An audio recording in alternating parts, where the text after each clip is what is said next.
हर्षित श्रीवास्तव जी का जो आज शुभ तिलकोत्सव है, ये भव्य और दिव्य, हमारे बड़े ही सशक्त रचनाकार हैं वो, और जगह जगह मंचों पर जा करके ये छोटे से गांव के निकल करके इतनी बड़ी प्रतिभा, अभी कुछ दिन पहले मैंने उनको देखा कि वो उत्तराखंड की सरजमी पे गए थे, इतनी बड़ी बात है।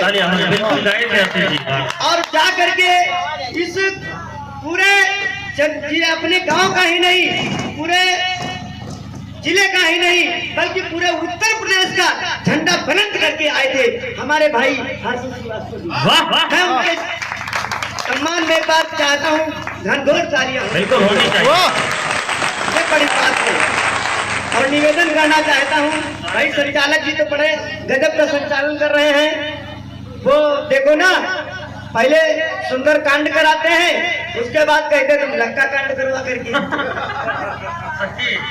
तो मुझे लगता है लंका कांड आज ना किया जाए जी, थोड़ा जो है परिवर्तन किया जाए, ताकत देना। तो ये बदलना चाहता हूँ जी। ये क्या, हमारे बच्चे तो बड़े बुद्धिमान हैं। ये गांव के, अभी आपने शुरुआत में ही कहा गांव के बच्चे बुद्धिमान हैं।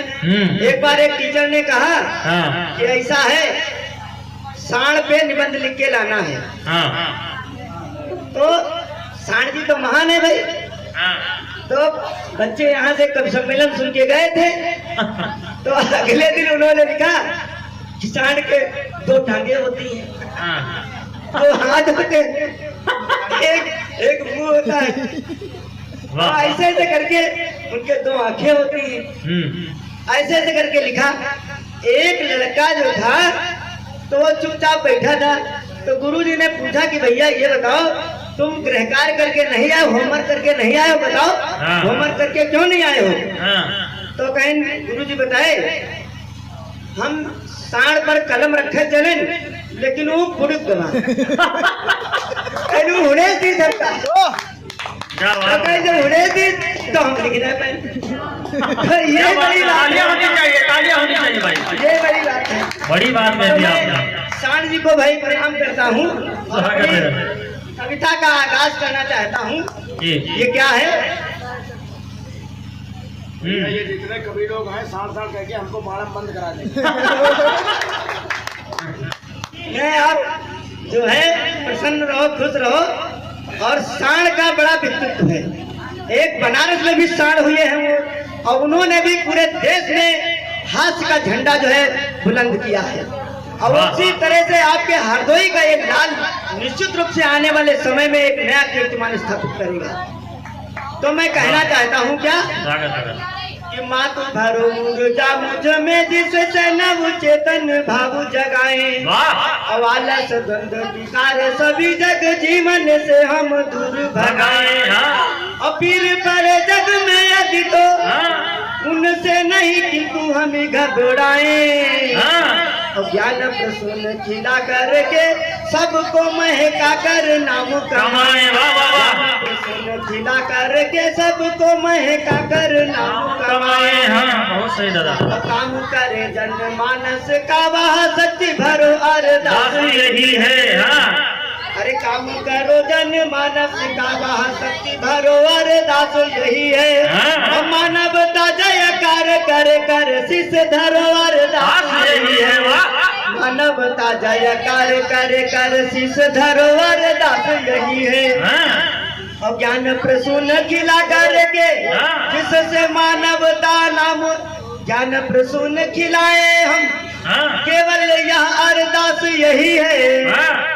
और भारत को फिर से जग में सिरमौर करे अरदास यही है। भारत को फिर से जग में सिरमौर करे अरदास यही है। माँ से मैं वंदना करना चाहता हूँ, और माँ हमारी होती क्या है? इस दुनिया में माँ से बढ़कर होती कुछ सौगात नहीं। अरे इस दुनिया में माँ से बढ़कर होती कुछ सौगात नहीं। अपनी माँ के घर में खुशियों की होती है बरसात नहीं।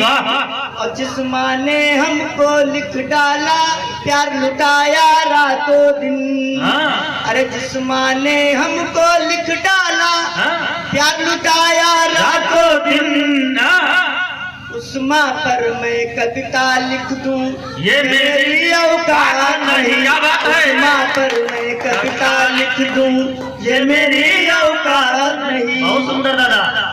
और माँ पर तो लोगों ने बहुत लिखा है, हाँ। लेकिन पिता पर कुछ कम लिखा गया है। हम्म। आपने देखा होगा जब कोई कवि कलम उठाता है हाँ। तो सिर्फ माँ पर ही लिख देता है, बिल्कुल। पिता पर बहुत कम लिखा है। लेकिन पिता का योगदान बहुत है, क्योंकि माँ तो घर का देखती है हालचाल, लेकिन जो पिता होता है पूरी दुनिया का, पूरे शहर का, पूरे कस्बे का, पूरे गांव का और दुनिया जो संसार की बातें हैं उसके पास अनुभव होता है। हाँ। तो हमारा पिता क्या है, पिता का बड़ा चरित्र है कि दुनिया में वरदान हमेशा हाँ। होते पूज्य पिताजी। हाँ। अरे दुनिया में वरदान हमेशा होते पूज्य पिताजी। हाँ। और पूरे घर की शान हमेशा